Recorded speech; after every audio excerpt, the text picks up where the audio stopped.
The rain had started just after 5 o'clock, the way it often did in November.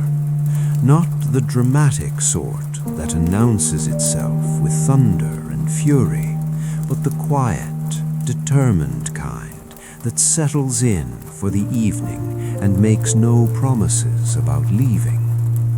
Edwin Hartley had been watching it from his office window for the better part of an hour, the way the droplets clung to the glass before sliding down in irregular paths, merging with others, forming new routes to the sill below. His office occupied the 3rd floor of a narrow Victorian building on the edge of Bloomsbury, the sort of place that creaked when the wind picked up and smelled perpetually of old wood and coal smoke. The building had been a solicitor's chambers once, before the war, and still carried that air of faded respectability. Edwin rather liked it.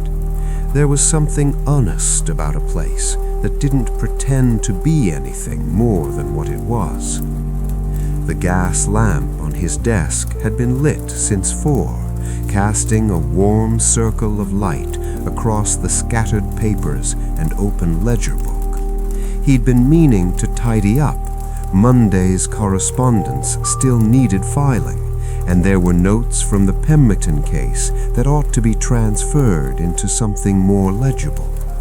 But the rain had made him lazy, or perhaps just contemplative.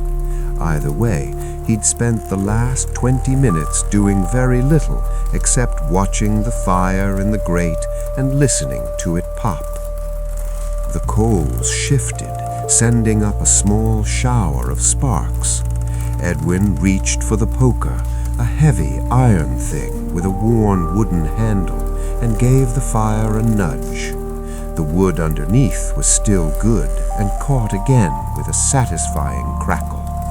He straightened in his chair, an old leather affair that had molded itself to him over the years, and glanced at the clock on the mantelpiece. 6:15. Mrs. Davenport would have his supper waiting by 7:30, which meant he had just enough time to get these files sorted and perhaps brew a cup of tea before heading home. The kettle sat on a small spirit stove in the corner, one of those conveniences he'd installed after realizing that running down 3 flights of stairs every time he wanted a hot drink was rather more exercise than he cared for. He rose, feeling his knees protest slightly. The damp always got into them this time of year, and crossed to fill it from the pitcher on the side table. The water made a hollow sound as it poured, a bit like rain on a tin roof, though gentler. He was just setting the kettle to boil when he heard it. Footsteps on the stairs. They were slow, measured steps, not the quick clip of someone who knew where they were going. There was a hesitancy to them, a pause on each landing, as if the climber was checking the nameplates or gathering courage, or both. Edwin set down the matchbox and waited. His was the only office on this floor, had been since Michaels and Sons moved out last spring, so whoever this was, they were coming to him. The steps reached his landing and stopped. A moment of silence, then a soft knock. Not the confident rap of a man with business to conduct, but something altogether more tentative. Edwin crossed to the door and opened it. She was perhaps 65, possibly older, dressed in a black coat that had been well made once, but now showed its age in the way the wool had thinned at the elbows and the collar had begun to fray. Her hat was sensible, dark felt with a modest brim and thoroughly soaked through, despite the umbrella she carried furled under one arm. Water dripped from its ferrule onto the landing floor, forming a small, apologetic puddle. Mr. Hartley. Her voice was steady, educated, with the particular clarity of someone who'd once been a teacher or perhaps a governess. I do apologize for calling without an appointment. I saw your card at the tobacconist's in Russell Square, and Mrs. Peterson, the tobacconist's wife, she said you were the man to speak to about unusual matters. Edwin stepped back, gesturing her inside. Come in, please, before you catch your death. Here, let me take your umbrella. You can leave it by the door. The heat from the fire will dry it out. She entered with the careful steps of someone unused to imposing, her eyes taking in the room with quick, assessing glances. Edwin could see her cataloging, the cluttered desk, the overstuffed bookcases, the threadbare but clean Turkish rug, the kettle beginning to steam on its little stove.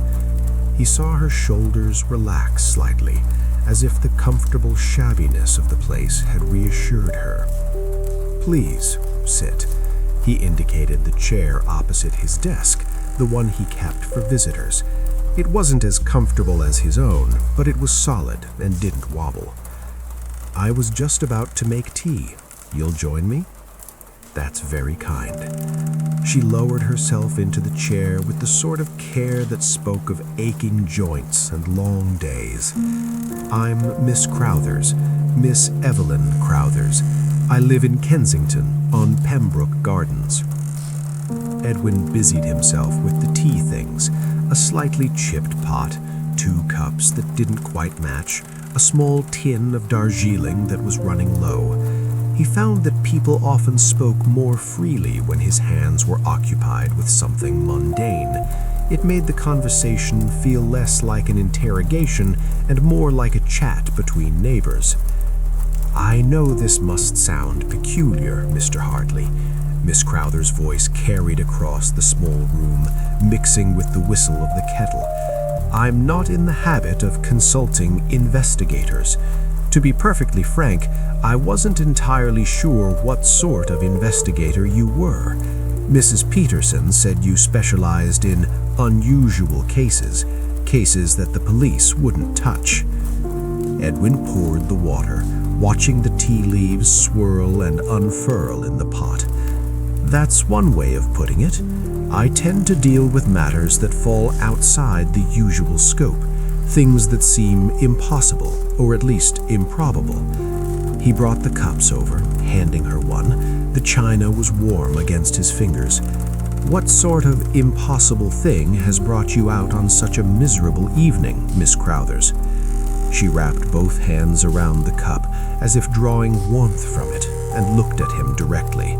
Her eyes were a faded blue, the sort that had probably been striking once, but there was nothing faded about the intelligence in them.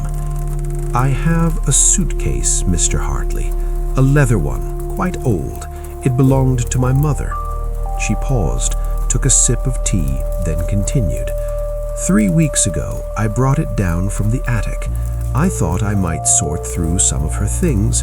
She passed away 2 years ago, and I'd been putting it off, as one does. The case was full of her clothes, evening things mostly, a dress she'd been rather fond of. Edwin settled into his own chair, cradling his tea. Outside, the rain had picked up slightly, a soft percussion against the window glass. And I put the case in my bedroom, closed it up properly, latched both buckles. I'm quite certain of that. I remember doing it, remember the sound the clasps made. Her brow furrowed slightly, but the next morning it was open.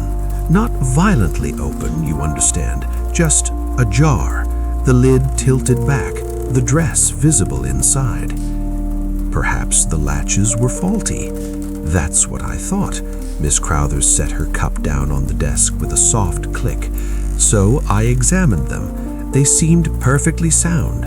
I closed the case again, made certain both buckles were secure, even tested them, gave them a little tug to be sure, and the next morning, open again.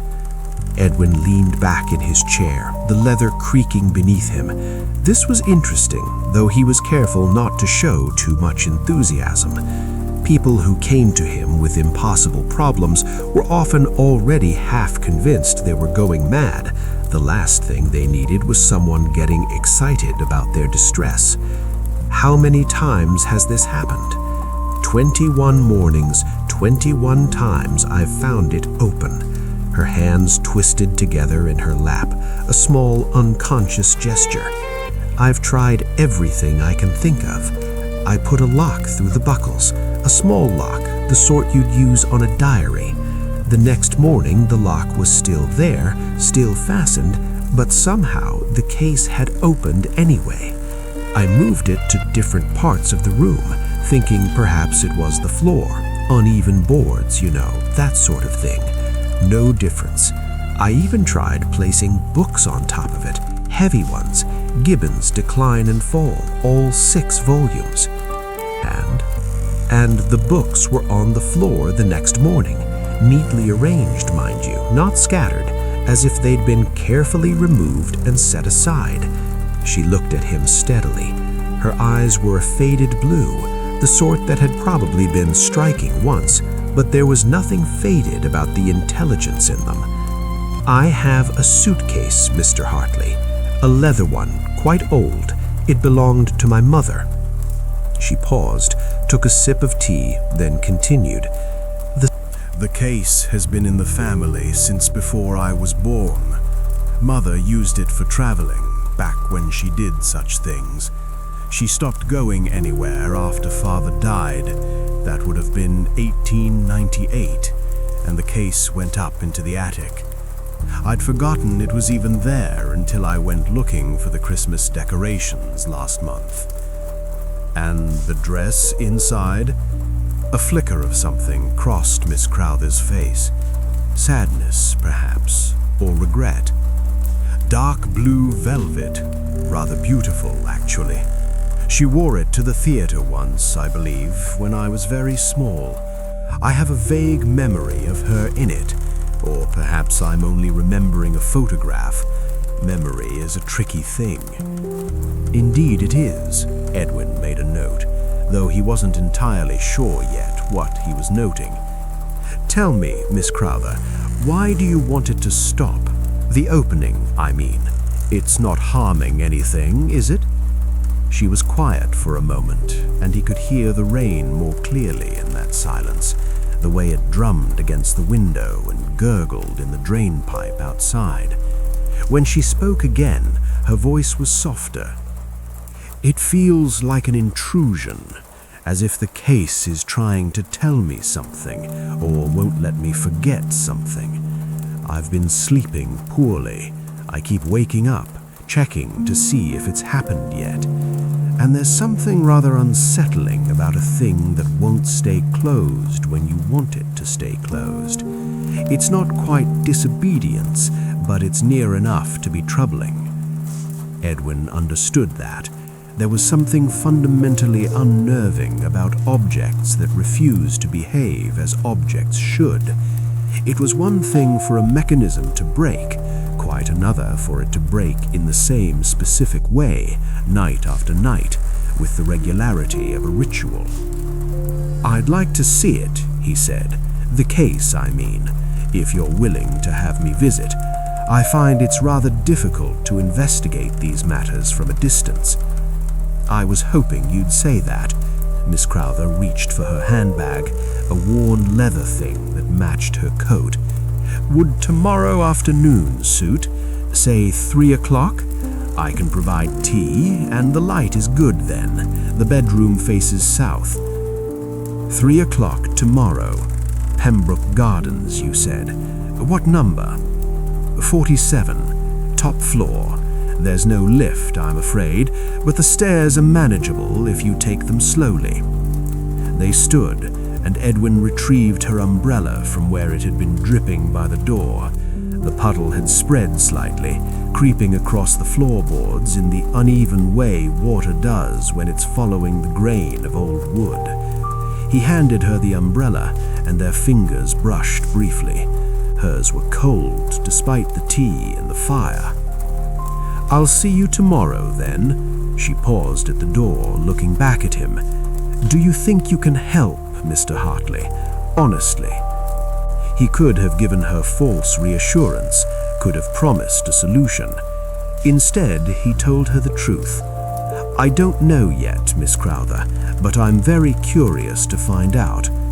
She nodded, seeming to appreciate the honesty, and made her way down the stairs, and Edwin stood in the doorway and listened to her descent, the slow, careful steps punctuated by the tap of her umbrella ferrule against each tread.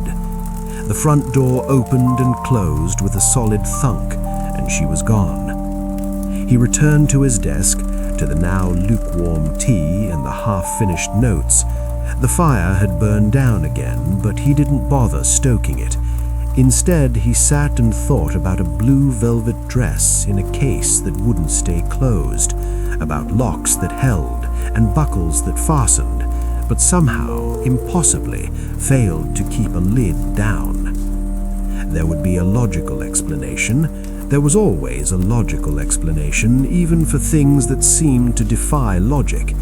The trick was finding it, and finding it in a way that satisfied not just the intellect, but the unease that these small impossibilities created. He glanced at the clock. 6:30 now. Mrs. Davenport's supper would be getting cold, but Edwin found he didn't much mind. His appetite had been replaced by something altogether more sustaining: curiosity. Outside, the rain continued its patient work, washing the streets clean, filling the gutters, turning London into a city of reflections and soft edges. Tomorrow it might clear, or it might not. Either way, he'd be climbing the stairs to number 47 Pembroke Gardens to meet a suitcase that refused to be closed. And perhaps, if he was very careful and very patient, he'd discover why.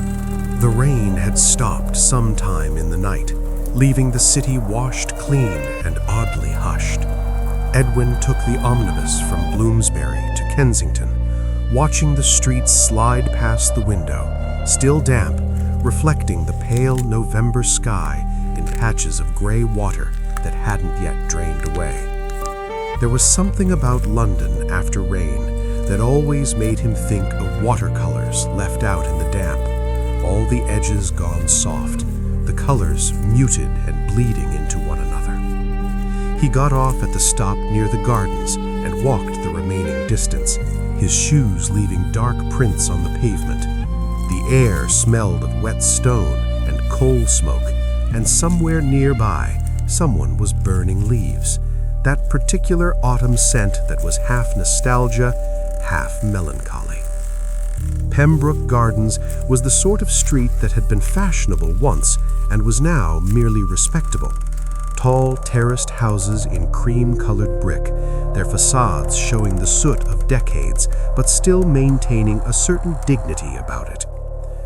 Number 47 was narrower than its neighbors, squeezed in as if it had been an afterthought.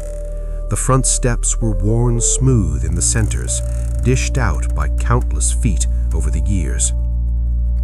Edwin climbed them and found the main door slightly ajar, a handwritten card pinned to the frame. Crowther's, top floor.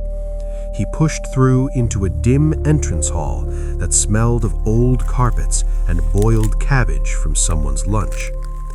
The stairs were steep and creaked with each step. Edwin took them slowly, partly out of consideration for his knees, and partly because there was no sense rushing. The first landing had a window overlooking the back garden, overgrown, mostly weeds, a single apple tree losing the last of its leaves. The second landing had a bicycle leaning against the wall and a pair of muddy boots that someone had forgotten to bring inside. By the time he reached the third floor, he was breathing a bit harder than he'd have liked.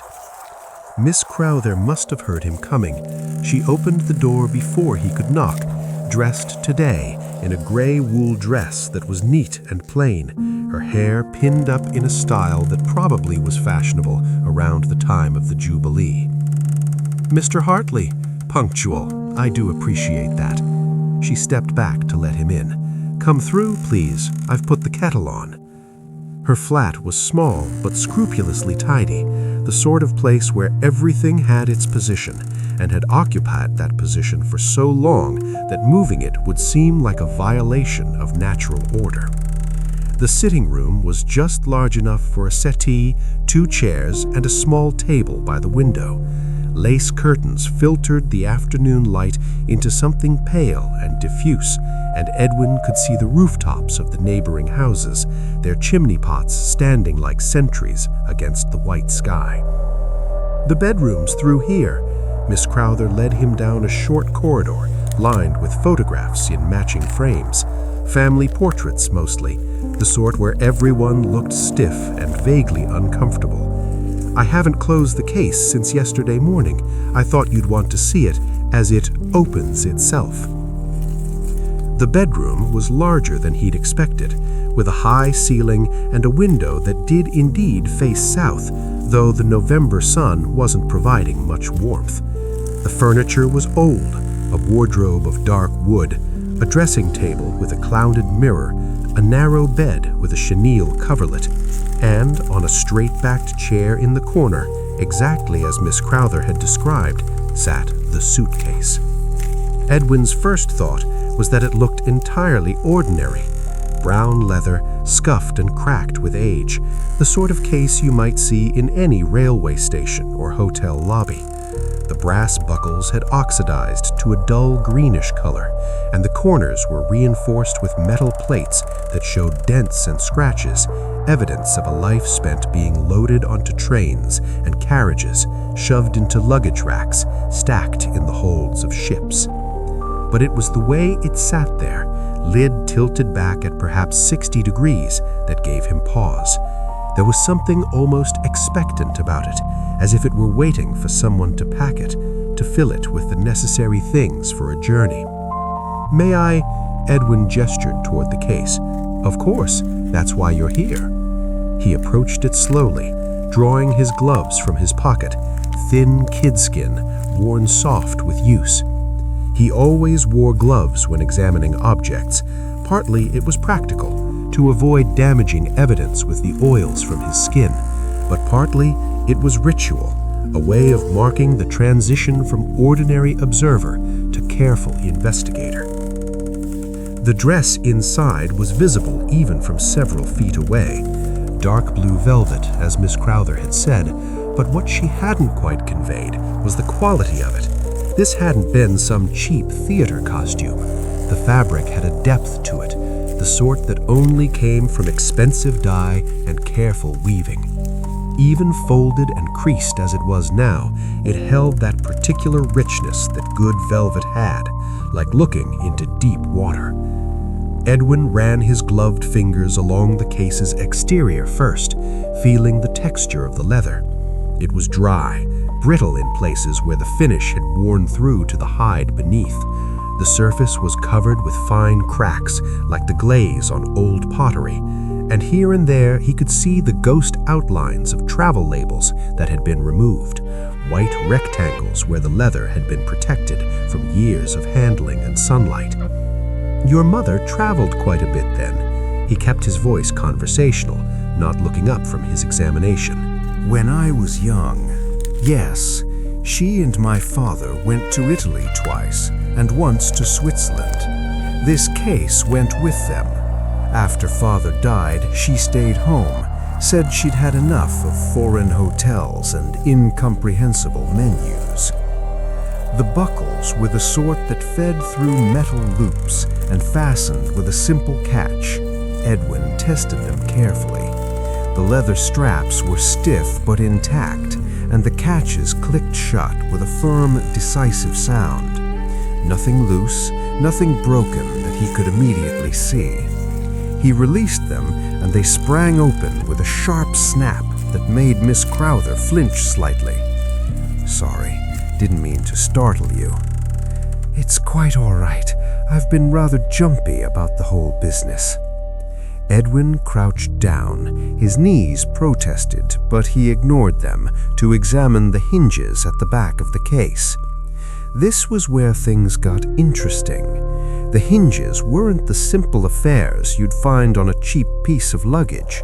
They were substantial, well-made, with a complexity to them that suggested some care in the design.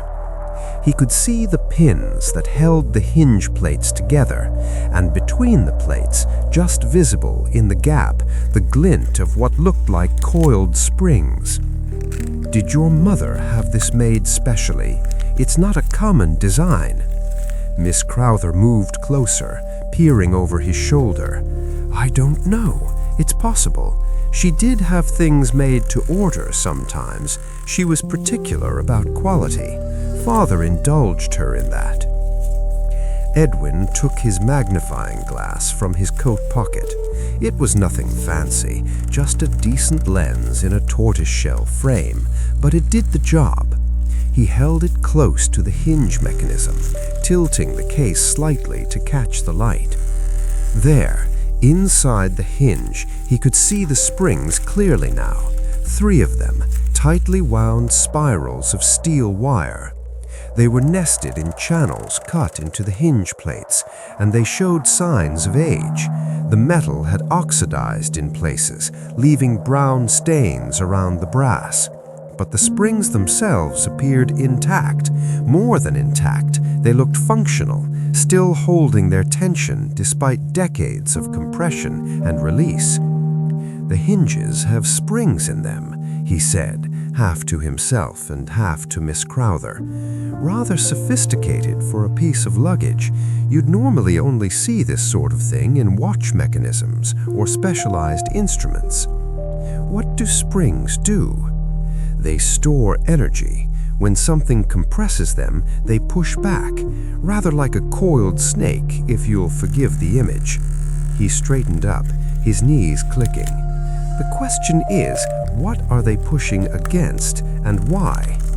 He opened the case fully, letting the lid fall back until it rested on its hinges at maximum extension. The interior was lined with ivory-colored silk that had yellowed with age, gone the color of old piano keys.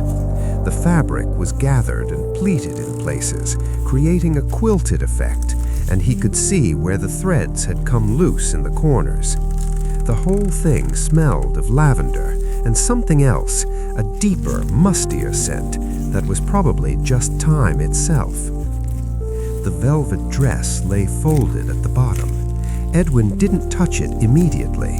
Instead, he examined the way it was positioned, the way the folds fell. Whoever had packed it knew what they were doing. The sleeves were carefully arranged to avoid permanent creases, and tissue paper had been layered between the folds, though it was now brittle and yellowed. "May I remove the dress?" Miss Crowther hesitated, then nodded. "Yes, but please be gentle with it." Edwin lifted the garment carefully, feeling the weight of the fabric. Velvet was heavy, particularly the old kind. This must have been a formal evening gown. The bodice was elaborately constructed, with tiny covered buttons down the back and a neckline that would have been modest by the standards of the 1890s, but probably seemed rather daring at the time. He laid it across the bed, smoothing out the worst of the wrinkles. With the dress removed, he could see the bottom of the case more clearly. The silk lining continued here, but it wasn't quite flush with the frame. Edwin pressed down on it gently, testing for give. There was something underneath, a slight resistance that suggested a false bottom, or at least some kind of padding. "Do you mind if I examine the lining? I won't damage it, but I may need to loosen it slightly." "Do what you need to do." He worked carefully, finding where the silk was tacked to the frame with small stitches. The thread was old and came loose easily when he applied gentle pressure with his fingernail. In one corner, the lining had already separated slightly, creating a small gap. Edwin widened it carefully and peered inside. There was indeed a space beneath the lining, a shallow compartment formed by the double-layered construction of the case bottom. And tucked into that space, folded into a small rectangle, was a piece of paper. Edwin's pulse quickened slightly, though he kept his movements slow and deliberate. People get excited when they find things, and excitement made you careless. "There's something here," he said quietly, "a paper of some kind." Miss Crowther made a small sound, something between surprise and apprehension. Edwin worked the paper free, using the tips of his gloved fingers. It was old, definitely, the same yellowish color as the tissue paper, with the brittle quality of something that hadn't been unfolded in years. He brought it over to the window where the light was better. "Do you want me to open it?" Yes, I suppose you'd better." The paper unfolded in stages, the creases so deep they'd nearly separated. Edwin could feel Miss Crowther standing close beside him, close enough that he could hear the change in her breathing. The writing inside was in ink, good quality ink that had faded to brown but was still legible. A man's hand, he thought, educated but not overly formal. The date at the top was June 1895. "Shall I read it aloud, please?" Edwin cleared his throat. "My dearest Catherine," he began, "I hope this letter finds you well, and that the case itself proves both beautiful and practical. I've had it made to my own specifications by Thornbury and Sons. Do you remember that little shop near Victoria Station? The old man there assured me it would last a lifetime, and I believe him." He paused, glancing at Miss Crowther. Her face had gone very still, the way people's faces do when they're hearing something they both want and don't want to hear. "I've asked him to include a rather clever mechanism in the hinges," Edwin continued. "The springs are set to hold tension, so that even if the buckles are fastened, the case will, given time and the right conditions, open itself. I know this sounds peculiar, but I've always thought that luggage should be eager for travel, shouldn't it? As if it knows there are journeys ahead and can hardly wait to be packed." Miss Crowther made a soft sound, somewhere between a laugh and something else. "I plan to be in London again by September," Edwin read. "If you're agreeable, we might make that trip to Italy we discussed. Florence, you said, and Venice. I've already begun imagining it. You in your blue dress, the one you wore to the opera, standing on a bridge over the Grand Canal at sunset. I know I'm being romantic and probably rather foolish, but I find I don't mind. Some things are worth being foolish about." He paused. The letter continued, but the rest was more personal, references to people and places that meant nothing to him and would probably mean everything to Miss Crowther. He folded it carefully and held it out to her. "The signature?" Her voice was quiet. "James. Just James, no surname." She took the letter with hands that trembled slightly, holding it as if it might disintegrate. "I never knew about this. Mother never mentioned anyone named James. She married Father in 1893, so this would have been 2 years later, after I was born." Edwin said nothing. There were whole histories in letters like this, complicated stories that weren't his to unravel. Instead, he turned his attention back to the case, giving Miss Crowther a moment of privacy with her discovery. The mechanism made sense now. The springs were designed to push the lid up gradually, but they'd need something to trigger the release. The buckles, probably. When they were fastened, they'd hold the lid closed despite the spring tension. But buckles were held by friction, and friction could be overcome. If the metal contracted slightly, say, due to temperature change, the catches might slip free, and once free, the springs would do their work, slowly pushing the lid up until gravity and the case's center of balance took over. It was elegant, really, a piece of engineering that served no practical purpose except whimsy and romance, a suitcase that opened itself, eager for the journey that its owner had imagined.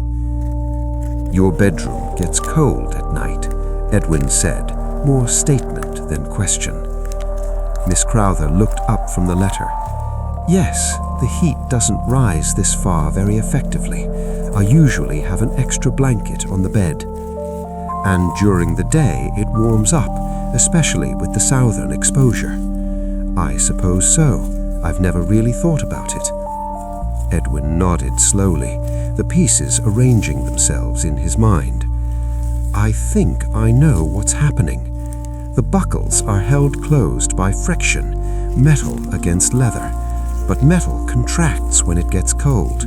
Not much, just a fraction of a millimeter, but it's enough.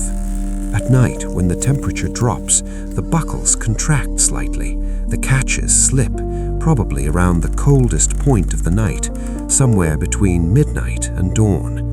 Once they're released, the springs in the hinges push the lid up, slowly, over the course of perhaps an hour or two. By the time you wake up, the case is open." Miss Crowther stared at the case as if seeing it for the first time. "All this time I thought I was going mad, or that Mother was trying to tell me something from beyond." In a sense, perhaps she was, or rather, someone was. Edwin gestured to the letter in her hands. "James made this case specifically so it would open on its own. He intended it as a romantic gesture, luggage that was eager for travel.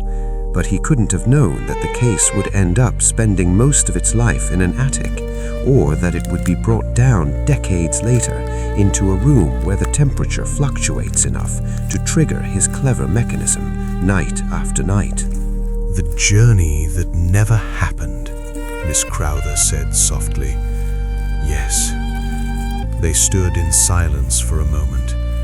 Outside, a church bell began to strike the hour, 3 slow, sonorous peals that resonated through the glass. Edwin watched Miss Crowther's face, seeing the emotions play across it like weather, surprise giving way to understanding to something that might have been sadness or might have been relief. "What happened to him? To James, I mean. Do you know?" "I don't. Mother never spoke of him. She married Father and they seemed happy enough. She never gave any indication that there had been someone else." Miss Crowther looked down at the letter again. "But this was after I was born, after her marriage, which means this was complicated and perhaps painful. These things often are." Miss Crowther carefully refolded the letter along its original creases and stood there holding it, as if unsure what to do with it now that she had it. "Can you make it stop?" she asked. "The opening, I mean. Can you fix it so it stays closed?" Edwin considered the question. He could, certainly. It would be simple enough to disable the springs, or to add some kind of additional latch that wouldn't be affected by temperature changes.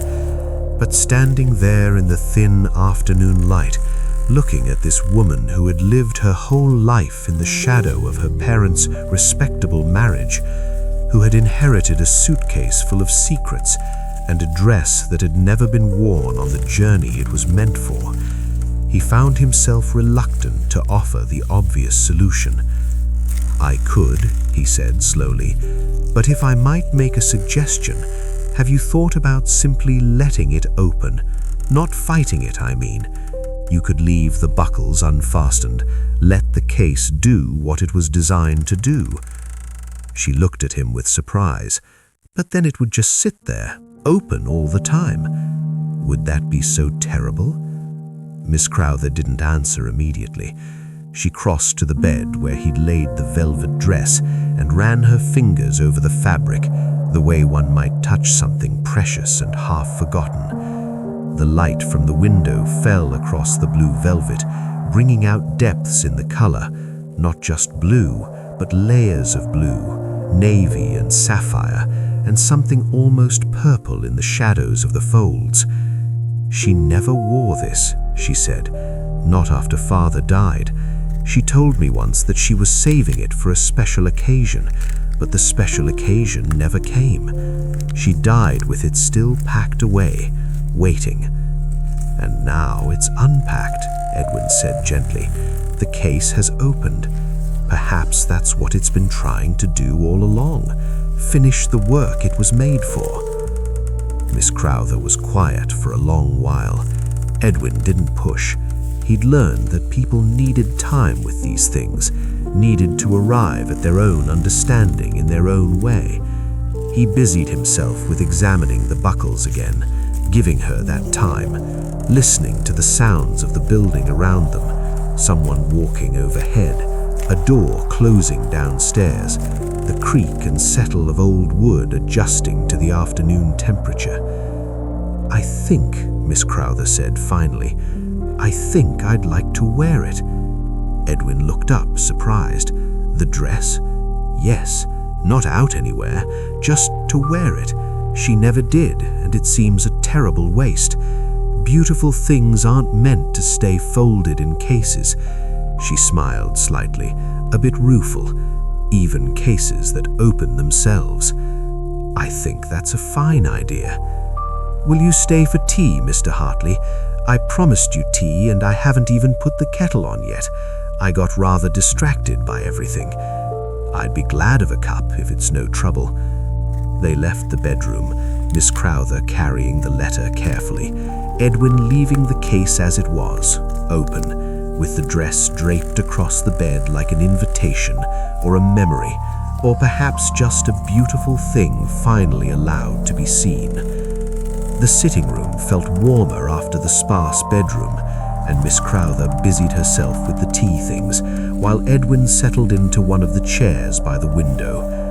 From here he could see down into the street, watch people going about their afternoon business, a baker's boy with a basket, a woman pushing a perambulator, a man in a bowler hat walking with the purposeful stride of someone who knew exactly where he was going. Ordinary lives, ordinary moments. But then Edwin had learned that there was no such thing as truly ordinary. Scratch the surface of any life, and you'd find mysteries, things left unsaid, journeys not taken. Miss Crowther brought the tea on a tray, proper china this time, with milk in a small jug and sugar cubes in a bowl with tiny tongs. She poured with steady hands, the ritual of it seeming to calm her, or perhaps just give her something familiar to anchor to. "What do I owe you, Mr. Hartley, for your time and your expertise?" Edwin waved the question away. "Let's call it £3, less for the solving, more for the listening. These things are often more about understanding than fixing. That seems too little." Edwin didn't expect to hear from Miss Crowther again. He'd filed the case away in his mind under solved and settled, the sort of small mystery that had a tidy explanation and a satisfying conclusion. So when her note arrived 3 days later, delivered by a boy from the post office who seemed annoyed at having to climb 3 flights of stairs for 3p, Edwin was surprised. The note was brief, written in the same careful hand he'd seen on her tea things, the sort of penmanship they'd taught in schools before the war, all properly formed letters and even spacing. "Mr. Hartley," it read, "I wonder if you might return to Pembroke Gardens at your earliest convenience. The case has begun behaving oddly again, though in a different manner than before. I would be grateful for your advice. E. Crowther." Edwin read it twice, standing by his office window in the gray morning light. Behaving oddly, that was a peculiar way to describe an inanimate object, though he supposed once you'd accepted that a suitcase could open itself, any further strangeness became almost expected. He sent a reply with the same postboy after negotiating another 3p for the return journey, saying he'd call that evening around 7, if that suited. It did, apparently, because a confirmation arrived before noon. The day dragged after that. Edwin tried to focus on his other work. There was a matter involving a clock that ran backwards that he needed to look into, and a woman in Maida Vale who insisted her late husband's spectacles kept moving from room to room. But his mind kept returning to the suitcase. What could be different? He'd explained the mechanism, had shown Miss Crowther exactly how the temperature changes caused the buckles to release. Unless something had broken, unless the springs had finally given out after years of compression. But that wouldn't be odd behavior, that would just be failure. By 6 o'clock, he'd given up any pretense of working and locked the office, making his way through the early evening streets toward Kensington. The weather had turned properly cold, the sort of November chill that got into your bones and stayed there. The lamplighters were out, working their way down the streets with their long poles, and the gas lamps bloomed into life one by one, casting pools of yellow light onto the pavement. He reached Pembroke Gardens just as the church clock was striking 7. The sound carried clearly in the cold air, each stroke hanging for a moment before fading. Edwin climbed the familiar steps to number 47, noting that someone had finally brought in the muddy boots from the second-floor landing. Miss Crowther opened the door before he knocked. She looked tired, he thought, with shadows under her eyes that hadn't been there 3 days ago. "Mr. Hartley, thank you for coming. I know this must seem terribly foolish." "Not at all," Edwin interrupted gently. "If something's troubling you, it's not foolish. May I come in?" She stepped aside, and he followed her through to the sitting room. The flat felt colder than it had on his last visit, and he could see why. The window was open, just a crack, letting in a thin stream of frigid air. "I've been keeping it open," Miss Crowther said, following his gaze. "The window, I mean, for the cold. I thought perhaps if the room stayed cold, the case wouldn't open, but it doesn't seem to make any difference. The case is still opening. Every night, just like before." She twisted her hands together, a gesture Edwin was beginning to recognize as her particular sign of distress. But that's not the odd part. The odd part is what happens after. Edwin set down his hat and coat, his interest thoroughly caught now. "After? Come and see." She led him to the bedroom. The case was there in its usual position on the chair, but it was closed now, buckles fastened. The blue velvet dress, however, was not inside it. It was hanging from the wardrobe door, suspended on a padded hanger, the fabric falling in long, elegant folds to just above the floor. "I hung it there after you left last time," Miss Crowther said. "I thought, well, you suggested wearing it, and I thought I should at least have it out where I could see it, where it could air out properly. That seems sensible." "Yes, well, the first night after you left, the case opened as usual.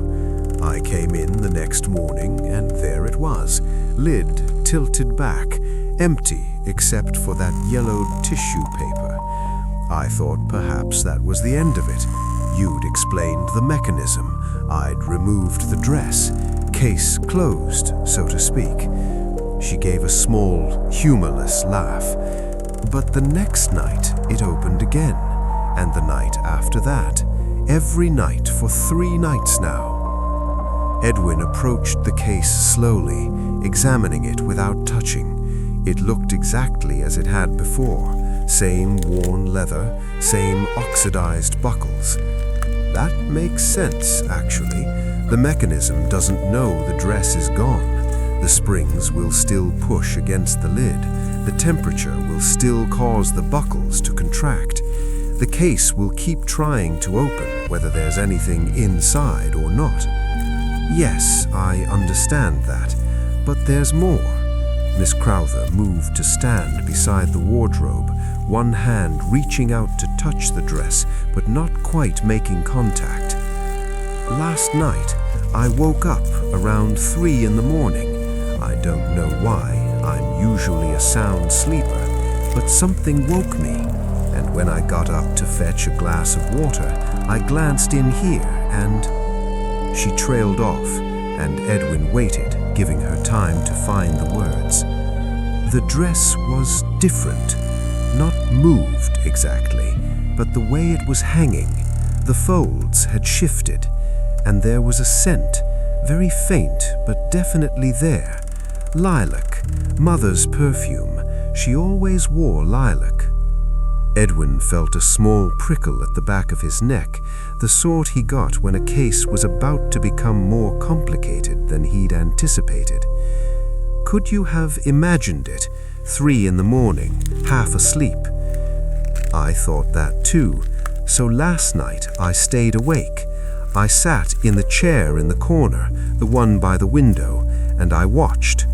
Her voice was steady, but Edwin could hear the undercurrent of something else, not fear exactly, but a kind of determined unease. The case opened around midnight. I heard the buckles release, heard the lid creak as it tilted back, and then, about an hour later, I saw the dress move. Move how? The fabric shifted, as if there was a breeze, except the window was closed. The folds rearranged themselves, very slowly, the way heavy fabric does when you hang it up and let gravity do its work. But it had been hanging there for days already. It shouldn't still be settling. Edwin crossed to the dress and examined it closely. It was hanging perfectly straight, the weight distributed evenly on the hanger. The velvet had a particular quality in the lamplight, that deep blue that was almost black in the shadows, almost purple where the light caught the nap of the fabric.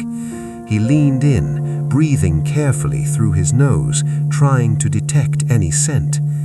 There, very faint, almost at the edge of perception, something floral. Could be lilac, could be lavender from the sachets he'd noticed in the wardrobe, could be his imagination, suggested by Miss Crowther's account. "May I sit with you tonight?" The words were out before Edwin had fully thought them through, but once said, he realized it was exactly what the situation required. To observe, I mean. If there's something happening here that I've missed, I'd like to see it. Miss Crowther looked relieved. "Would you? I was hoping you'd offer. I don't fancy another night alone with it. I know that sounds cowardly." "It doesn't sound cowardly at all. It sounds sensible." Edwin glanced around the bedroom. "I'll need a chair with a clear view of both the case and the dress, and perhaps we should set up some kind of measurement, something objective that can tell us if things are actually moving or if it's a trick of tired eyes and lamplight." "What sort of measurement?" Edwin thought for a moment. "Have you any thread and a small weight? A button would do, or a thimble." Miss Crowther nodded and disappeared, returning a few minutes later with a spool of black thread and a brass thimble. Edwin took them and crossed to the dress. Very carefully, he tied one end of the thread to the hem of the dress, then let the thread hang down with the thimble attached to the other end. The weight pulled the thread taut, and the thimble hung about 6 inches off the floor, perfectly still. "If the dress moves," Edwin explained, "even slightly, the thread will pull on the thimble and cause it to swing. We'll be able to see it clearly, even in low light." "That's clever." "It's borrowed from a fellow who used to investigate seances. He developed all sorts of tricks for detecting fraud." Edwin stepped back, examining his handiwork. The black thread was nearly invisible against the dark velvet, but the brass thimble caught the light, hanging there like a small golden pendulum. Now we wait. Miss Crowther made tea. She found comfort in it, the ritual of it, and they settled in to wait for full darkness. Edwin took the chair by the window, the same one Miss Crowther had sat in the night before. She took the other chair, a smaller one near the door, from where she could see his profile and the room beyond. The light outside faded gradually, the way it did in November, the sky going from gray to darker gray, to something that wasn't quite black, but was too dark to call anything else. The street lamps below cast their glow upward, creating strange shadows on the ceiling. Miss Crowther had left the bedroom lamp burning low, just enough light to see by without ruining their night vision. "Tell me about your mother," Edwin said quietly. "If you don't mind, what was she like?" Miss Crowther's was silent for a moment, and Edwin thought perhaps he'd overstepped. But then she began to speak, her voice soft and measured, the words coming slowly as if she were picking through memories like a drawer full of old photographs. She was careful, that's the word that comes to mind. Careful with money, careful with her words, careful with feelings, I suppose. She kept a tidy house, always knew where everything was. She had routines. Monday was laundry, Tuesday was baking, Wednesday was mending. Father used to joke that you could set your watch by her. Edwin nodded, watching the thimble. It hung perfectly still. But there were moments, Miss Crowther continued, when I'd catch her looking out the window, and her face would have this expression I couldn't quite read. Not sad, exactly, more like absent, as if she were somewhere else entirely. And then she'd notice me watching and smile and ask if I wanted tea, and the moment would pass. The letter suggests she had reason to be elsewhere, at least in her thoughts. Yes, I've been thinking about that, about James, whoever he was, about what that September in Italy might have been like if it had happened. Miss Crowther shifted in her chair, the leather creaking softly. "I'm not shocked, if that's what you're wondering. I'm not horrified that my mother might have had feelings for someone other than father. I'm just sad that she never got to act on them, that she spent all those years being careful and proper and doing exactly what was expected. Perhaps she was happy enough. Contentment is underrated. Perhaps, but that dress suggests otherwise, doesn't it? Beautiful things you never wear, luggage you never pack, those are the artifacts of disappointment." Edwin couldn't argue with that. They fell into a comfortable silence, the kind that develops between people who are engaged in a shared vigil. The sounds of the building settled around them, footsteps overhead, a door closing somewhere below, the constant low creak and tick of old wood adjusting to the evening temperature. The church clock struck 9. The sound seemed louder at night, each tone resonating through the cold air. Edwin checked the thimble, still motionless. "I brought a book," Miss Crowther said suddenly. "I thought perhaps reading might help pass the time. Would you mind?" "Not at all. What are you reading?" "Mrs. Dalloway, Virginia Woolf. Have you read it?" "I haven't. Is it any good?" "I'm not sure yet. It's rather strange. The whole thing takes place in a single day, just people thinking and remembering and walking about London. Nothing much happens, but somehow it feels like everything is happening." "That sounds rather like life, actually." Miss Crowther smiled at that and fetched her book from the sitting room. She read quietly, occasionally reading a passage aloud when she found something particularly striking, and Edwin listened with half his attention while the other half stayed fixed on the case, on the hanging dress with its nearly invisible thread and its bright brass pendulum. 10 o'clock. The thimble hadn't moved. Edwin's legs were beginning to stiffen from sitting, and he stood, stretching carefully, working the kinks out of his knees. He crossed to the window and looked down at the street. It was mostly empty now, just a few late workers making their way home, their steps echoing on the pavement. "Do you want more tea?" Miss Crowther asked. "If you're making some, but let me help. You've been playing hostess long enough."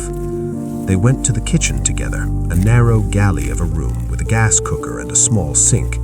The kettle was old, battered copper that had been polished so many times the bottom was wearing thin. Edwin filled it while Miss Crowther fetched the tea things, and they stood in companionable silence while they waited for it to boil. "I've been thinking," Miss Crowther said, measuring tea into the pot, "about what happens after tonight. Suppose we sit here and nothing happens. The case opens, the dress hangs still. My imagination is proven to be exactly that. What then?" "Then you have your answer. The case opens because of the mechanism, and everything else is just the way tired minds find patterns in randomness. And if something does happen?" Edwin considered this carefully. "Then we'll need to determine what that something is.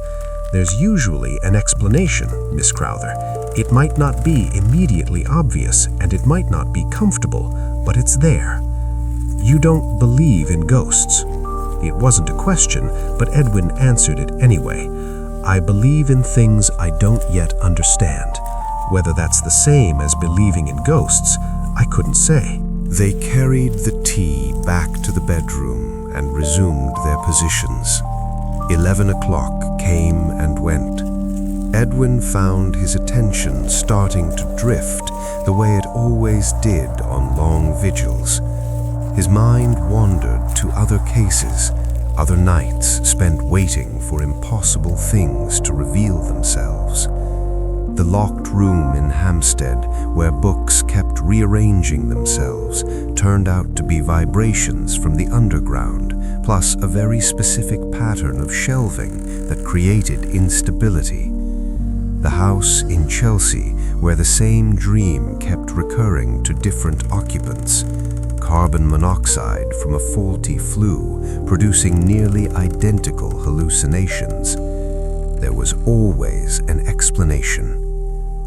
Midnight approached, and Edwin felt himself tense slightly, anticipation overriding fatigue.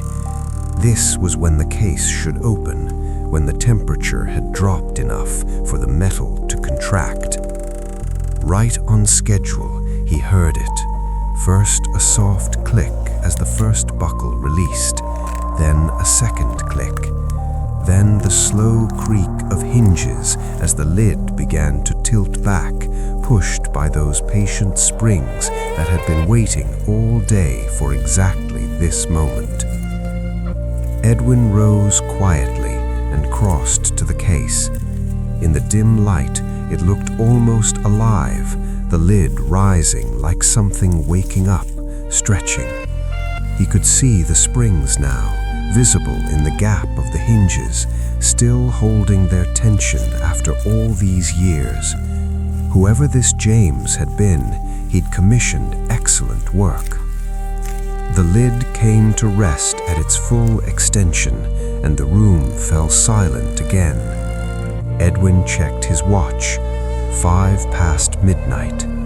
He returned to his chair and fixed his gaze on the dress, on the barely visible thread, on the bright spot of the thimble catching the lamplight.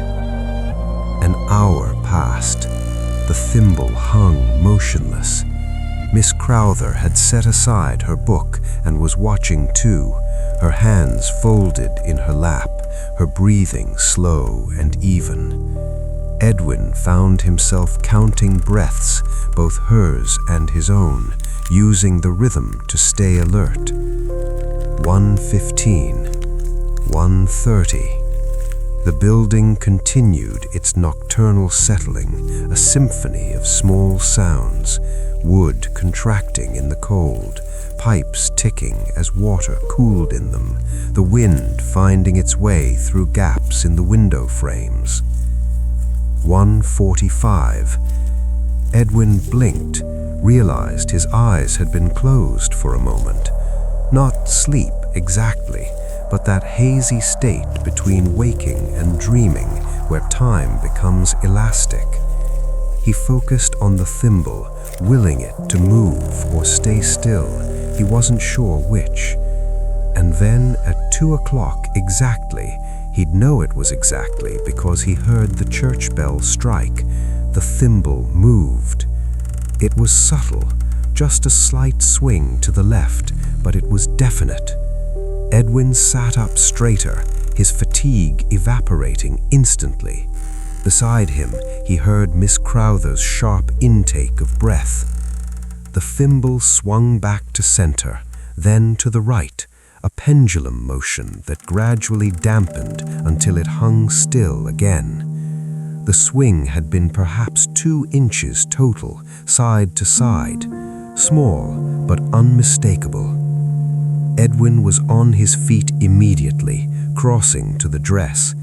He examined the thread where it attached to the hem, still secure. He looked at the dress itself, at the way it hung from the hanger. Had the fabric shifted? It was impossible to tell. Velvet didn't hold creases, didn't show evidence of movement the way cotton or silk might. He put his hand near the dress, not touching, feeling for air movement. Nothing. The room was still, the window closed tight, no drafts that he could detect. "Did you see it?" Miss Crowther's voice was barely above a whisper. "I saw it. The thimble moved." Edwin crouched down, examining the pendulum from every angle. The question is why? He stood slowly, his mind working through possibilities. Vibration, but from what? The building was old, but it wasn't near any railway lines, no heavy traffic at this hour. An earthquake? Absurd. London didn't have earthquakes. Besides, if the floor had vibrated, his chair would have felt it, the teacups would have rattled. "Stay here," he said quietly. "I want to try something." He left the room, moving carefully through the dark flat, letting his eyes adjust. In the sitting room, he found what he was looking for, a small mirror in a gilt frame on the mantelpiece. He brought it back to the bedroom and, after a moment's thought, positioned it on the floor beneath the dress, angled it so it would reflect the thimble from below. "What are you doing?" "Setting up another observation point. If the thimble swings again, we'll be able to see if it's moving in a perfect pendulum motion or if there's any irregularity, any indication of what's causing the movement." They settled back into their vigil, Edwin's eyes moving between the thimble and its reflection, Miss Crowther's watching both him and the dress with an intensity that suggested she'd moved beyond mere curiosity into something closer to need, a need to understand, to have this impossible thing explained. 20 minutes passed, half an hour. Edwin found himself breathing in sync with the rhythm of his watch. Tick, breath, tick, breath. The room felt colder now, properly cold, the sort of cold that made you want to huddle near a fire. He could see his breath when he exhaled, thin wisps of vapor that immediately dissipated. At 2:35, the thimble moved again. This time, Edwin was ready. He watched carefully as it swung left, then right, the motion smooth and regular. In the mirror below, he could see the same movement from a different angle, a perfect pendulum swing, No wobble, no irregularity. Something had disturbed it, but what?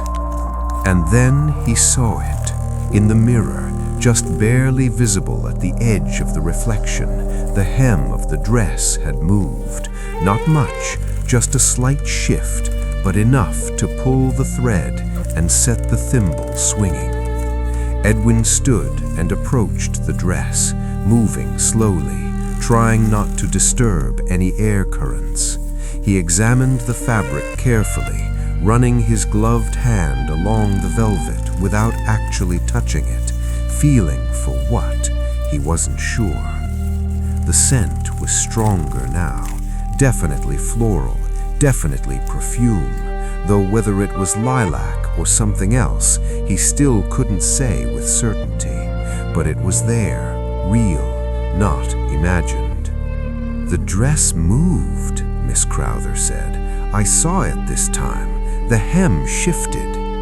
"I saw it too. But there's no breeze. The window is closed. You checked for drafts. So what?" She stopped, leaving the question unfinished. Edwin crouched down again, examining the dress from floor level.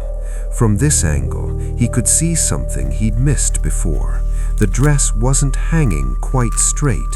It was tilted very slightly forward, as if the weight distribution on the hanger wasn't perfectly balanced. He stood up quickly, feeling that familiar spark of understanding, the moment when disparate observations began to form a pattern. "Miss Crowther, when did you last move the dress, touch it, adjust it in any way?" "Not since I hung it there 3 days ago." "Why?" "And you hung it after I'd been here? After we'd removed it from the case and examined it?" "Yes, that evening. I shook it out a bit to let it air, then hung it up." Edwin nodded slowly, the pieces arranging themselves. "When we removed the dress from the case, it had been folded for years, decades probably. The velvet had compressed in the folds. The tissue paper between the layers had pressed into the fabric. Even the interior construction, the bodice has boning, doesn't it? Stays to help it hold its shape." "Yes, I think so. It's a proper evening gown, quite formal." "Right. So all those structural elements, all that compressed fabric, all those permanent creases from years of being folded, they're still there in the material. And now that the dress is hanging, now that gravity is working on it differently." Edwin paused, seeing it clearly now. The fabric is slowly relaxing, settling. The fibers are expanding back to their original positions. The weight is redistributing. It's like, have you ever hung up a wool coat after it's been packed away for summer? How it takes days to really hang properly. Miss Crowther's eyes widened. "The dress is still settling?" "Exactly. And as it settles, as the fabric shifts and the weight redistributes, it causes tiny movements. The hem shifts a fraction of an inch. That movement pulls on the thread, and the thimble swings." Edwin felt the satisfaction of a clean explanation, the sort where all the observations fit together perfectly. "The scent you're smelling, that's real too. Perfume molecules trapped in the fabric, being released as the velvet relaxes and breathes for the first time in years." Miss Crowther crossed to the dress and stood before it, her hand raised but not touching, as if she were greeting someone she hadn't seen in a long time. "So Mother is here, in a way. Not her ghost, but her perfume, her dress, doing what dresses do, living in its fashion." Yes, that's exactly it. They stood together in the cold room, watching the dress hang in the lamplight, its blue velvet catching and absorbing the glow. Edwin could see the appeal of what Miss Crowther had first thought, that this was something supernatural, some message from beyond. There was poetry in that idea, but there was poetry too, he thought, in the reality. A dress that had waited so long was finally, slowly, magnificently coming back to itself. "It'll stop eventually," Edwin said quietly. "In another few days, perhaps a week, the fabric will have finished settling. The dress will hang true, and the movements will cease. And then what? And then it's just a dress, a beautiful dress, but just a dress. No mystery, no haunting, just velvet and thread, and the memory of the woman who never got to wear it to Italy." Miss Crowther nodded slowly. "I think," she said, "I think I'm ready for that, for it to just be a dress. I'd like to stop waiting for impossible things." Edwin understood. He'd spent enough time with impossible things to know that sometimes the greatest relief came not from having them explained away, but from having them become ordinary. Magic was exhausting. The everyday was, in its own way, a comfort. They stayed until 3, until the dress had settled into stillness again, and the thimble hung motionless beneath it. Then Miss Crowther made more tea, the third pot of the evening, and they sat in the sitting room while the sky outside began its slow, grudging movement toward dawn.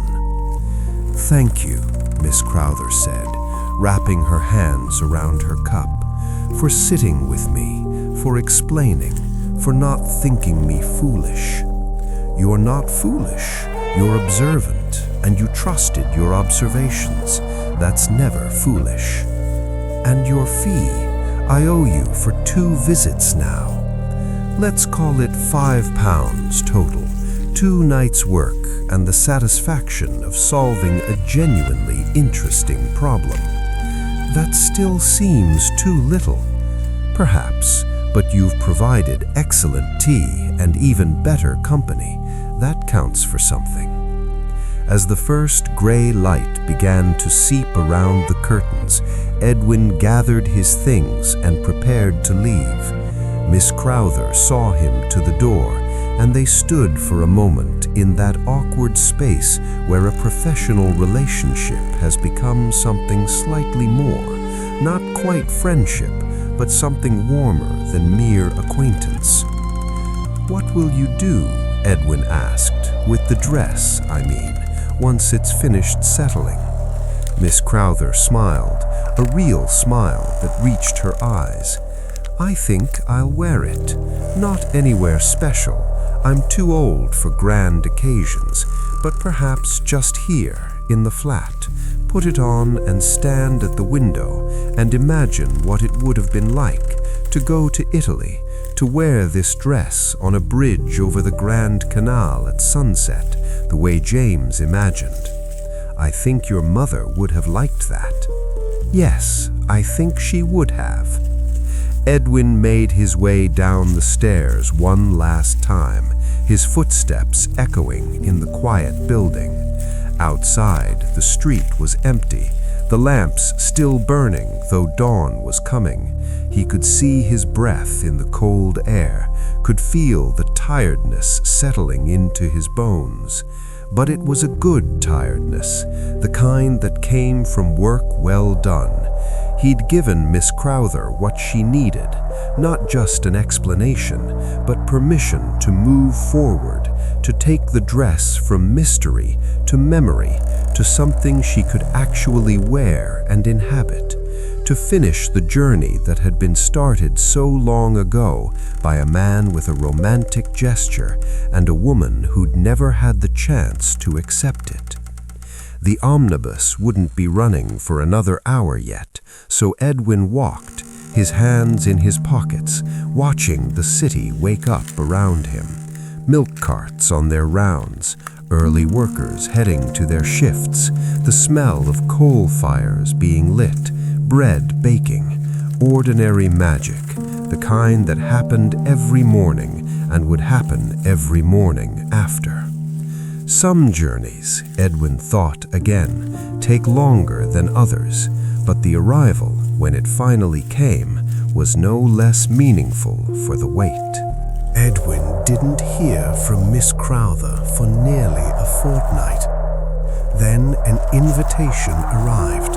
Proper card, cream-colored with gilt edges. Miss Evelyn Crowther requests the pleasure of Mr. Edwin Hartley's company for tea on Sunday afternoon at 3 o'clock. I've something to show you, something I found. Sunday arrived with a spiteful wind. By the time Edwin reached Pembroke Gardens, his fingers were numb despite his gloves. Miss Crowther opened the door before he'd finished climbing the stairs. She looked different, wearing a burgundy dress, her hair arranged softer. The flat was warm and smelled of baking. "You've been busy," he said, removing his coat. "I thought the least I could do was provide a proper tea." She gestured toward the sitting room. "You're wondering what I found. I can see it in your face." Edwin settled into his usual chair. She'd changed the curtains, lighter fabric that let in more winter sun. There were flowers too, yellow jasmine against the grey day. "The suspense has been rather killing me," he admitted. Miss Crowther poured tea, added milk without asking, she'd remembered. "I was thinking I might use the case for storage, store blankets perhaps, but when I examined the interior, I noticed something odd about the depth." Edwin leaned forward. "The depth?" "The outside is 9 inches, the inside only 7.5. Even accounting for the frame, that's a discrepancy." She stood. "There's another hidden compartment, in the lid this time." In the bedroom, the blue velvet dress hung perfectly still now, the settling complete. Miss Crowther opened the case and pointed to the lid lining. "See how it bulges? I thought it was padding, but when I pressed, the silk gave way more than it should." Edwin found the edge and worked it loose. Inside was a package wrapped in oilcloth, flat and tied with rust-brown string. "You haven't opened it?" he asked. "I wanted you here. It seemed only right." Edwin cut through the swollen knots with his penknife. Inside was a photograph, a formal portrait on thick cardstock. A young woman, late 20s, seated with her hair piled high in the 1890s fashion. Her face had something in it, a suppressed smile, as if the photographer had just said something amusing. "That's Mother," Miss Crowther said softly. "This would have been 1893, before I was born." On the back, in James' handwriting, "Catherine, as she was, as she always will be, September 1893. Below, in different ink, "The woman who showed me that careful people can still dream, J." "He kept her photograph," Miss Crowther breathed. "Not kept," Edwin said slowly. "Given back. Hidden in the lid that was designed to open itself. This was meant to be found, but only if she ever used the case, only if she took that trip to Italy. But she never went. No." Miss Crowther reached into the wrapping and pulled out a folded note Edwin had missed. He opened it carefully. "If you're reading this, then you've gone. You've packed this case and decided that careful is no longer enough. I'll wait for you, the Grand Canal at sunset, you in your blue dress, me with my ridiculous romantic notions. The case will open itself when you arrive, eager for the beginning of everything we said we'd do. Always, J." Miss Crowther made a small sound, tears on her face, though she was smiling. He waited, and she never came. We don't know what happened. Perhaps James died. Perhaps Catherine tried and couldn't. Perhaps she chose her life with your father. But none of them end with her in Venice. She wiped her eyes. I'm not only sad, I'm crying because it's beautiful. A case designed to open itself. A note promising to wait forever. It's like something out of a novel. She crossed to the window. The December afternoon was already fading. I've been thinking about what you said about wearing the dress. She turned to face him, determined.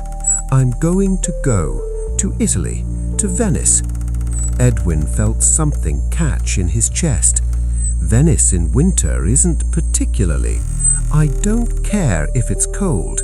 I want to see it. I want to wear this dress and stand on a bridge at sunset. I want to do it for Mother and for James and for the possibility of things, for the idea that it's not too late to be foolish. It's not foolish, Edwin said firmly. It's anything but. You think I should go. If what you want is to take this case and actually use it for the journey it was designed for, then yes, absolutely yes. They spent the next hour planning. The boat train to Dover, the crossing to Calais, rail through France into Italy. Edwin recommended a modest hotel near the Rialto. Miss Crowther took careful notes, her excitement infectious. After Christmas, she said, early January, and I'm taking the dress. I'm going to wear it somewhere, even if just in my hotel room by the window, to complete the circle. I think that's exactly right. The light had faded completely. Edwin gathered his coat. You'll let me know how it goes. I'll send you a postcard from Venice written on a bridge. I'll look forward to it. Outside, the wind cut through his coat, but Edwin barely noticed. 67 years old, and Miss Crowther was finally taking the journey that had waited for decades. The case would open itself when she arrived, eager and ready, finally fulfilling its purpose.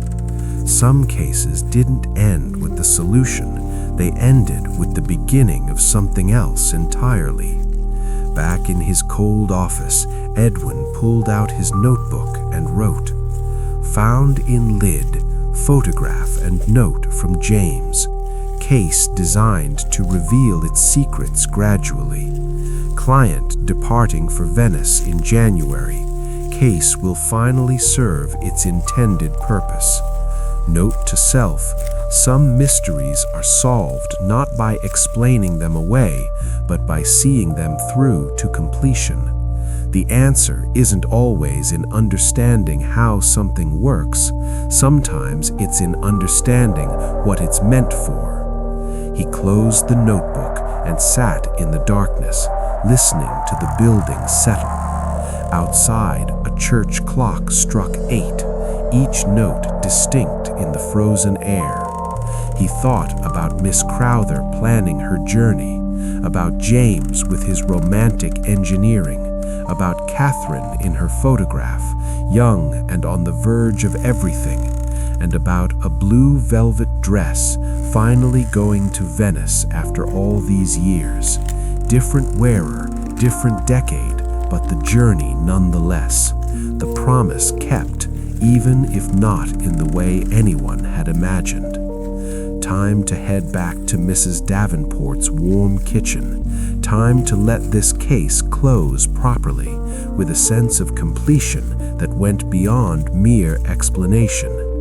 The suitcase that refused to close had finally opened all the way, and now it would close again, fastened and packed, and ready for the journey it had been waiting for since 1895. Some things, Edwin thought, as he locked the office door, were worth the wait.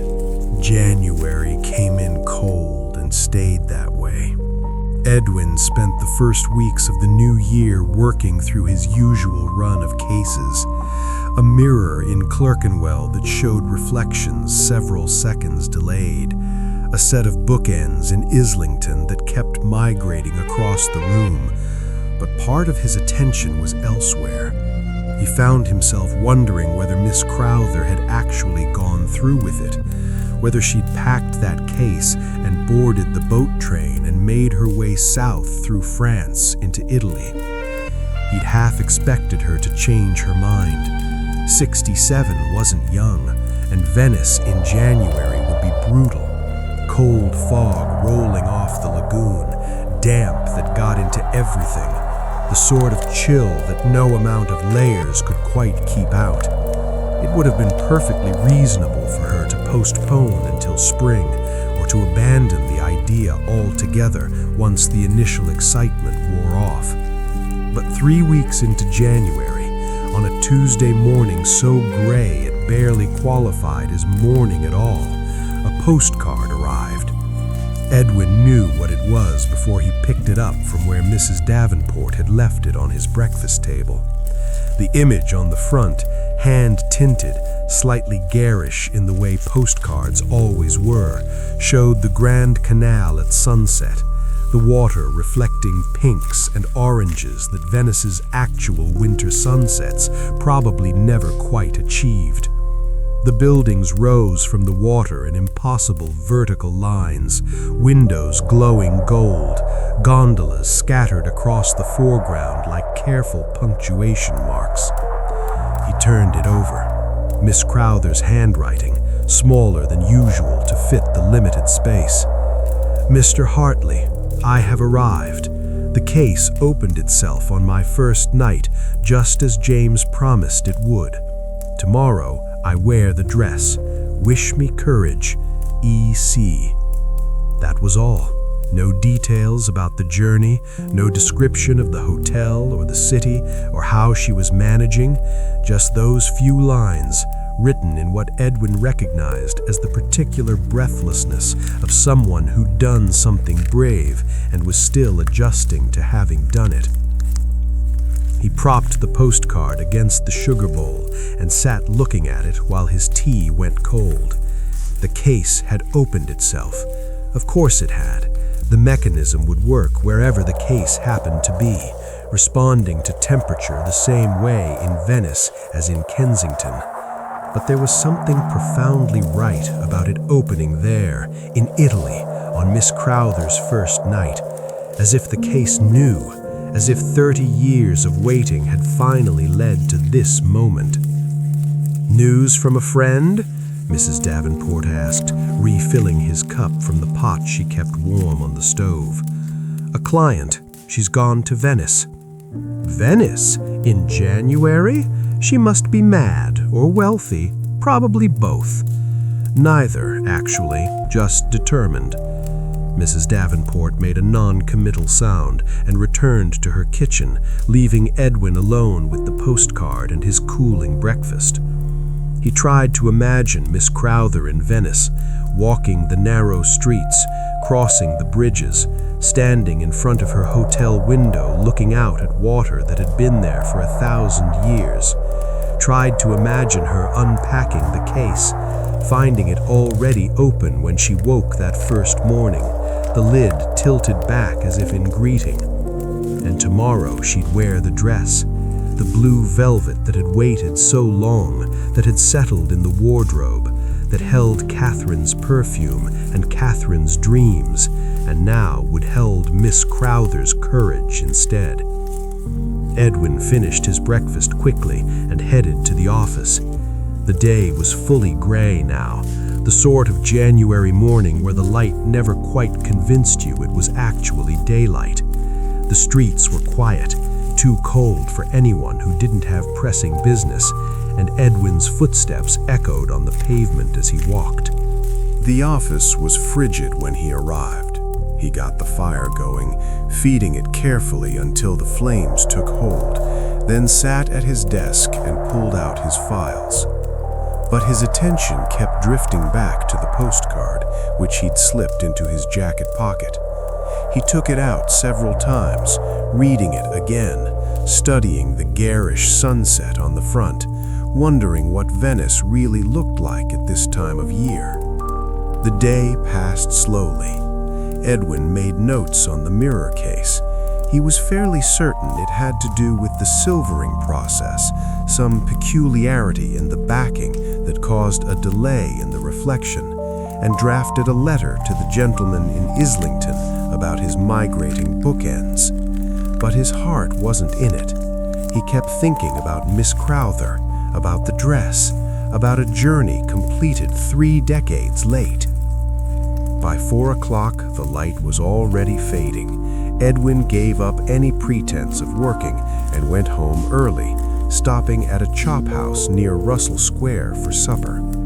The place was nearly empty, just a few other solitary diners hunched over their plates, and Edwin ate quickly, tasting nothing, his mind elsewhere. Back in his lodgings, he lit the lamp in his sitting room and settled into his chair with a book, but he couldn't focus on the words. They swam on the page, meaningless, and after half an hour, he gave up and simply sat, watching the fire, listening to the building settle around him. He found himself thinking about journeys, about how some got taken and some didn't, and how the ones that didn't sometimes haunted the spaces where they should have been.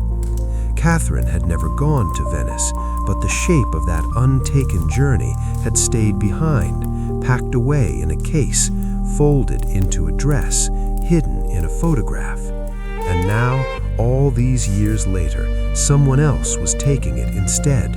Not the same journey, it couldn't be, but close enough. A kind of completion, a way of honoring what had been dreamed but never realized. Edwin dozed in his chair and dreamed of bridges and water, of a blue dress catching light, of a suitcase opening itself in a room he'd never seen. Another week passed. Edwin threw himself into work, taking on more cases than usual, staying late at the office, anything to keep his mind occupied. The mirror in Clerkenwell turned out to be exactly what he'd suspected, a flaw in the silvering that caused a fraction of a second delay. He explained it to the owner, who seemed disappointed that there wasn't something more mysterious at work. The bookends in Islington were more interesting. They were magnetic, imperceptibly so, responding to iron pipes in the walls. When the heating came on, the pipes expanded slightly and the bookends migrated. Simple once you understood it. Everything was simple once you understood it. That was the trouble with mysteries. Solving them made them ordinary, stripped away the magic. Though Edwin supposed that was the point. People came to him because they wanted ordinary, wanted the relief of knowing that the impossible thing in their house or their life had a perfectly reasonable explanation. But sometimes, like with the suitcase, the explanation didn't diminish the magic, it enhanced it. Understanding how the case worked, the springs, the temperature sensitivity, the deliberate design, made it more wonderful, not less, because it meant someone had thought about it, had planned it, had engineered a piece of romantic foolishness with the same care they might have given to a watch mechanism or a bridge. On the last Saturday of January, Edwin was in his office, catching up on filing, when he heard footsteps on the stairs. Not the hesitant steps of a potential client, but something quicker, lighter. He looked up just as the door opened. Miss Crowther stood in the doorway. For a moment, Edwin didn't recognize her. She was thinner, the trip had clearly taken something out of her, but there was something else different too. She stood straighter, perhaps, or maybe it was just the way she smiled, immediate and unreserved, none of the careful hesitation she'd had before. "Mr. Hartley, I hope you don't mind me calling without warning." Edwin was on his feet, surprised and genuinely pleased. "Miss Crowther, you're back. Come in, please. You must be frozen. Let me—" He gestured uselessly towards the fire, towards the chair, not quite sure what he was offering. She laughed and came in, unwrapping a wool scarf from around her neck. She was wearing the burgundy dress again, with a heavy coat over it, and her cheeks were pink from the cold. "I got back yesterday. I wanted to come and tell you about it properly, not just on a postcard." "I'm glad you did. Sit, please. Tea." "If you're making some." Edwin busied himself with the kettle, grateful for something to do with his hands. "How was it? Venice, I mean. Was it terribly cold?" "Freezing. The sort of cold that makes your bones ache. The fog came in every afternoon and stayed through the night. You couldn't see 10 feet in front of you." She paused, and Edwin heard the smile in her voice. It was perfect. He turned to look at her. She was sitting in the visitor's chair, her hands folded in her lap, and her expression was peaceful in a way he'd never seen before. Content, that was the word. She looked content. "Tell me everything," Edwin said, bringing over the tea. "Start at the beginning." So she did. The boat train to Dover, surprisingly comfortable. The crossing, rough but bearable. The long journey through France, watching the landscape change from winter-bare fields to snow-dusted hills to the first suggestions of the Alps. Milan, where she'd stayed one night in a hotel near the station. Then the final leg to Venice, arriving as evening fell, the city appearing out of the darkness like something conjured. "The hotel was exactly as you described it," Miss Crowther said. "Small, clean, respectable. My room was on the 3rd floor, overlooking a side canal. Not the Grand Canal, but lovely in its own way. Very quiet. And the case opened? That first night, yes, I'd unpacked most of my things, but I'd left the dress in the case, properly folded with tissue paper the way I'd seen Mother do it. I fastened the buckles and went to bed. When I woke in the morning, the lid was open. The dress was there, exposed, as if the case was presenting it to me." She wrapped her hands around her teacup. I cried. I'm not ashamed to say it. I sat on the floor in my nightgown and cried because it felt like the case was telling me it was time, that we'd arrived, that the waiting was over. Edwin nodded, not trusting himself to speak. I spent that day walking, just walking, getting lost, finding my way again. Venice in winter is a different city, Mr. Hartley. All the tourists are gone. It's just the Venetians going about their lives, and the fog and the water. The buildings look like they're floating. You turn a corner and suddenly you're facing a canal and you have to turn back, find another way. It's like a maze, but a gentle one. You can't really go wrong because you're on an island. Eventually you find your way back. And the dress? I wore it the next evening. It took me an hour to get into it properly, all those tiny buttons down the back, and my fingers aren't as nimble as they used to be, but I managed, and then I stood at the window of my room and looked out at the canal. She fell silent, remembering. Edwin waited, watching the firelight play across her face. "It fit perfectly," she said eventually. "After all these years, it fit as if it had been made for me. The velvet was heavy, rich, and when I moved, it caught the light. I felt," she searched for the word, "I felt grand. That's the only way to describe it. Not young, I'm far too old for that, but grand, like I was someone important, someone who mattered."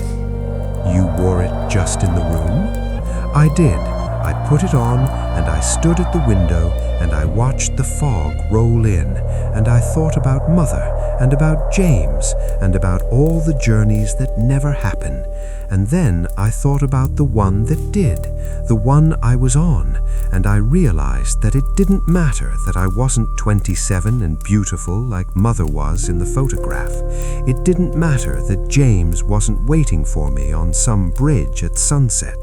What mattered was that I'd come, that the dress had finally made it to Venice, that the case had opened itself here, in the city it was designed to reach. Edwin found his voice. That's extraordinary. It was ordinary, actually. That's what made it perfect. I was just an old woman in a hotel room, wearing a dress that was 30 years out of fashion, looking out at a foggy canal. Nothing romantic, nothing dramatic, just completion. They sat in silence for a while, drinking their tea. The fire crackled and settled. Outside, the short January afternoon was fading into evening, the gray light going darker gray. Did you go to the Grand Canal, to a bridge? I did, the last day.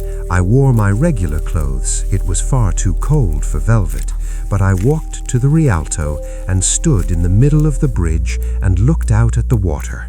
There was no sunset, of course, just fog, but I stood there anyway, and I said a little prayer for Mother and for James and for everyone who dreams of journeys they never take.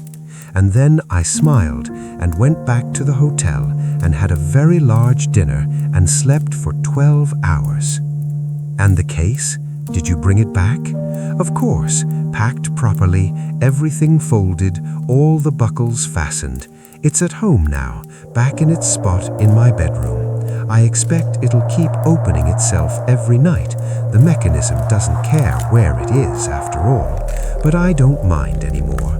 I rather like it, actually. It's like having a reminder that journeys are possible, that it's never too late to go somewhere you've always meant to go. Edwin smiled. Will you go back to Venice? Miss Crowther considered this. I don't think so. Once was enough. I've seen it now. I've been there. I've worn the dress. The circle is complete. I think I'd rather just remember it, the fog and the canals and the way the dress felt when I put it on. Some things are better as memories than as repeated experiences. That's wise. Or cowardly, I'm not sure which. She laughed and set down her empty cup. I should let you get back to your work. I've taken up enough of your time. Not at all. I'm grateful you came to tell me about it. They stood, and Miss Crowther gathered her scarf and gloves. At the door she paused, looking back at Edwin with an expression he couldn't quite read. Thank you, she said, for everything. For solving the mystery, yes, but more for seeing what it meant, for understanding that some things need to be completed, not just explained. It was an honor to be part of it. She left, her footsteps light on the stairs, and Edwin stood in the doorway listening to her descend. When the front door closed behind her, he returned to his desk and sat down, suddenly exhausted in the way you get when tension you didn't know you'd been carrying finally releases. Miss Crowther had gone to Venice. She'd worn the dress. She'd stood at a window overlooking a canal and felt grand. The case had opened itself on her first night, welcoming her, telling her the journey was complete. And now she was home, and the story was finished. Edwin pulled out his notebook and turned to the final page of the Suitcase case. At the bottom, below all his previous notes, he wrote, Addendum, January 30th. Client returned from Venice. Journey successful. Dress worn. Case opened as designed. Client reports sense of completion and peace. Case officially closed. Some mysteries, when solved properly, don't end with answers. They end with journeys. And some journeys, when finally taken, don't end with arrival. They end with understanding that the waiting, the yearning, the careful preservation of dreams, these are their own kind of arrival. The suitcase that refused to close has finally done what it was meant to do. Not just open itself, but facilitate a journey. Not the journey it was originally designed for, but perhaps a better one, or at least one that actually happened. Final note: keep the postcard. Some things are worth remembering. He took the postcard from his pocket and slipped it between the pages of the notebook. The garish sunset, the impossible pinks and oranges, the canal reflecting light that Venice's winter probably never gave. But it didn't matter that it wasn't accurate. It was true in the way that mattered, the way dreams are true even when they don't quite match reality. Edwin closed the notebook and filed it away in the cabinet where he kept all his solved cases. The drawer was full of mysteries that had turned out to be nothing, impossible things explained away, magic stripped down to mechanism. But this one felt different. This one had been about adding magic, not removing it.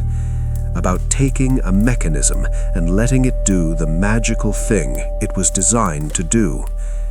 The fire had burned low. Edwin added more coal, watching the flames catch and brighten.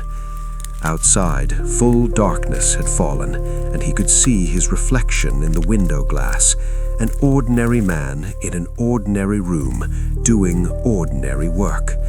But for a moment, in the reflection, he thought he saw something else. A blue dress catching light, a suitcase opening itself, a bridge over water, fog rolling in, someone standing there, completing a journey that had waited 30 years to be taken. He blinked, and it was gone. Just his reflection again, just the ordinary room, just the fire and the darkness beyond. But that was all right. Some things you didn't need to see to know they were real. Edwin turned back to his desk, to the other cases waiting to be solved, the other mysteries that needed explaining. But part of his mind stayed in Venice, on a bridge in the fog, with an old woman in a blue velvet dress finally arriving where she'd always meant to be.